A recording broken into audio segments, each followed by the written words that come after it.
expectativas irrealistas de pacientes ou familiares de pacientes diante do seu trabalho. Eles de repente estão esperando algo que não é bem aquilo que o psicólogo entrega. E aí, como é que a gente pode alinhar essas expectativas na prática? Então, gente, olha, pra gente começar esse tema, eu gosto sempre de trazer quais são os malefícios pra gente se a gente não entende sobre essa necessidade. Porque é uma necessidade a gente alinhar a expectativa dos pacientes. Muitos pacientes chegam querendo um milagre ali, ou querendo quase um remédio, ou querendo algo um conselho, ou algo que a gente não faz ali dentro, né? Muitos familiares chegam querendo coisas que também não tem a ver com o nosso trabalho. Agora, se eu não sei qual é o meu trabalho, e eu acho que isso é um erro que a gente comete muito, de quando a gente não sabe o nosso trabalho, como é que a gente intervém, a gente cair na mão de familiares que estão ali desesperados querendo ajuda. Então a gente atrapalha a vida de uma pessoa, de um paciente que está procurando a gente, e a gente se atrapalha todo, porque a nossa profissão fica pesada, a gente fica cansado. Quem já se sentiu, gente, aqui,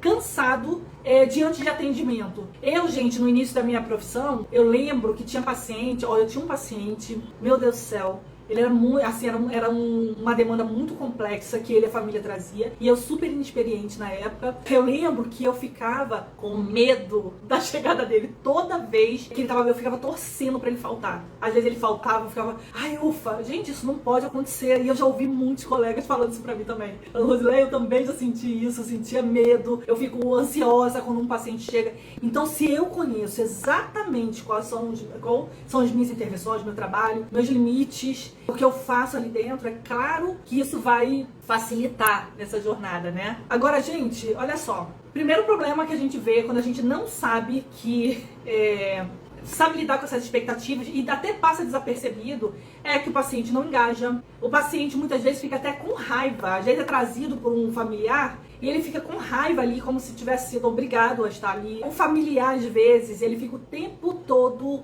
te ligando, te perguntando, te pedindo pra fazer coisas, pra falar coisas pro paciente. Gente, isso eu tenho certeza que já aconteceu com várias pessoas aqui, que se quem atende, eu tenho certeza que já aconteceu, porque isso é muito comum. O familiar fica ligando e fica toda hora como se fosse um colega, sabe? Um colega ali da gente, toda hora pedindo pra gente fazer algumas coisas. E o que é isso? Falta de realismo, né? Ele não sabe, ele tem expectativas totalmente realistas sobre o que é o nosso trabalho. E isso não é culpa dele, gente, é culpa nossa. A gente tem que lidar com isso, a gente tem que manejar isso, né? Mas aí, gente, vamos pensar aqui nas possíveis soluções que a gente pode dar. Primeiro ponto, a gente tem que identificar esses sinais. Primeiro sinal, eu já falei aqui, né? Sinal, essa família que fica toda hora ligando ou pede pra você educar o filho. Olha, ele falou sobre isso, ele tá fazendo isso em casa, fala pra ele que ele não deve fazer isso.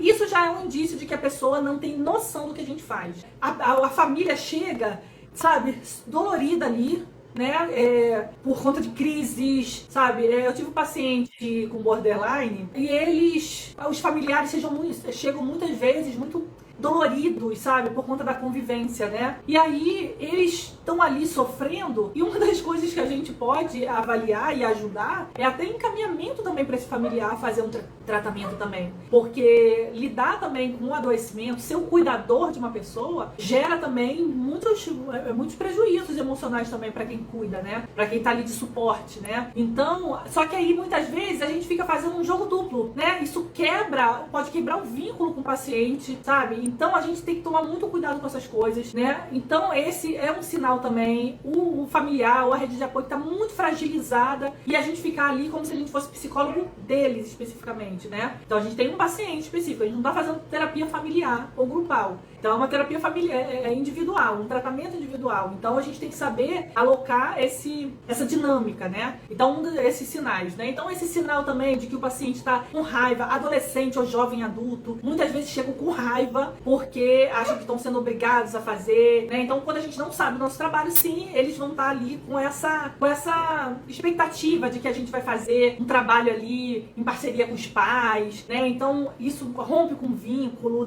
péssimo para a formação de vínculo.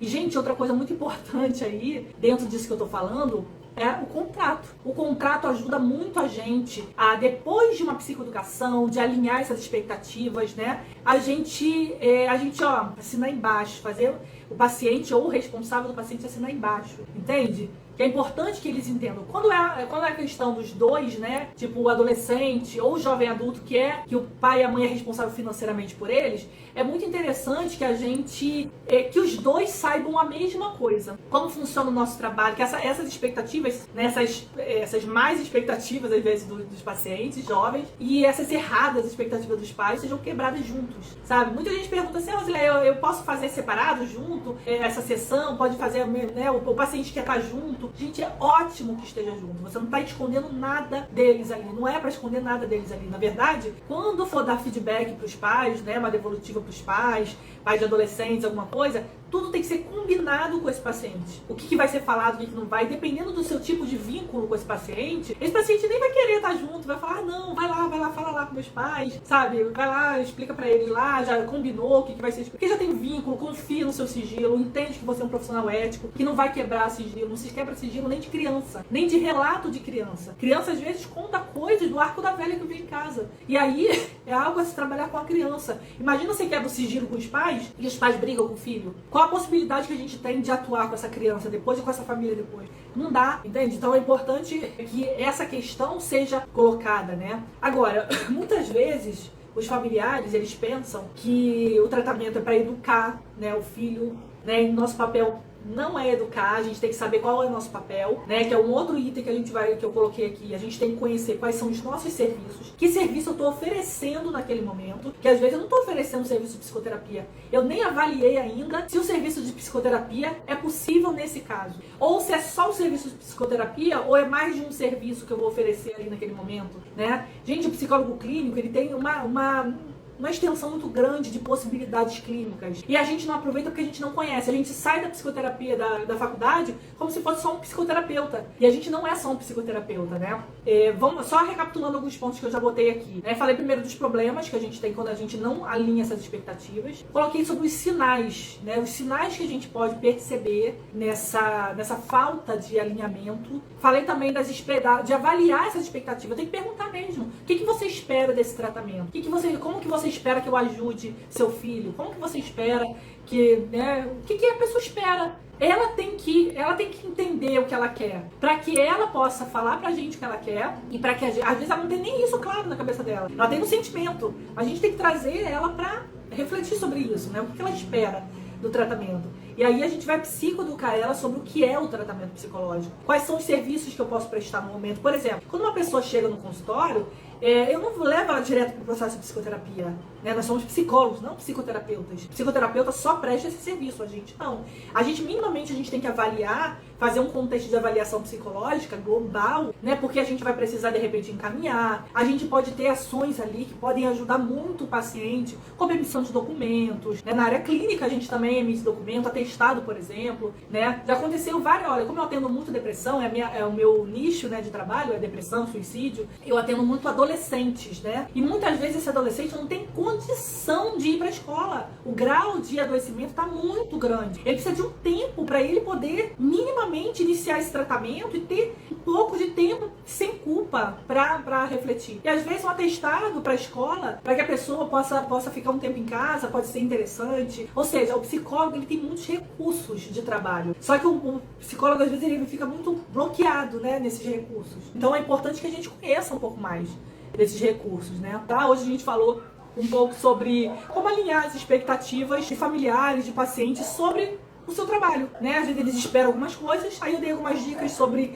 sinais pra gente identificar que eles estão com expectativas erradas sobre o trabalho, o que pode acontecer se a gente não alinhar essas expectativas, os danos que acontecem muitas vezes a gente não sabe que é por isso, né? Estratégias de contrato, de avaliação de expectativa, de conhecer as intervenções dos serviços que tem, os objetivos do nosso trabalho, para poder explicar, orientar, psicoeducar essas pessoas sobre esse tratamento, né? Então, gente, olha, eu vou ficando por aqui hoje. Então, gente, ó, grande beijo. Traz colegas pra live também, pra gente poder aumentar aqui nossa comunidade. Tá bom, gente? Tchau, tchau. Boa noite. Até amanhã.